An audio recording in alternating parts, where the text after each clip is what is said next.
5 August আর 15 আগস্টের পর ছাত্র জনতার উন্মাদনা মুখর আরও একটি রাত। লাইভে শেখ হাসিনার কথা বলার ঘোষণা আসার পরই বঙ্গবন্ধুর ধানমন্ডি 32 নম্বরের বাসা গুড়িয়ে ফেলা নিয়ে সরব হয়ে ওঠে সামাজিক যোগাযোগ মাধ্যম। এরপরই পুরো এলাকা হয়ে যায় লোকে লোকারণ্য। ফ্যাসিবাদী শক্তি আবারও যেন দেশকে অস্থিতিশীল করতে না পারে, সেজন্যই এই অবস্থান জানিয়েছেন বিক্ষুব্ধরা। এর আগে ছাত্র জনতার এমন উল্লাস দেখা গিয়েছিল 15 আগস্ট। সেই রাতের মতো বুধবার রাতেও ছিল ফ্যাসিবাদী শক্তির বিরুদ্ধে ছাত্র জনতার ক্ষোভের বহিঃপ্রকাশ। লং মার্চ টু ধানমন্ডি 32 নম্বরের কর্মসূচি ঘোষণা করা হয়েছে আগেই।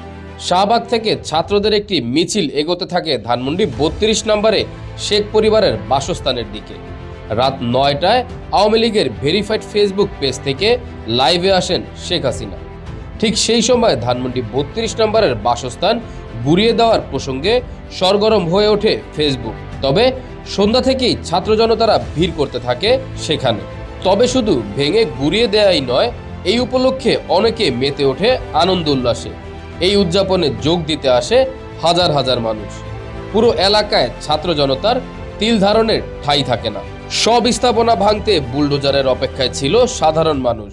পরে রাত 1:45টার দিকে শুরু হয় ক্রেন আর বুলডোজারের কার্যক্রম।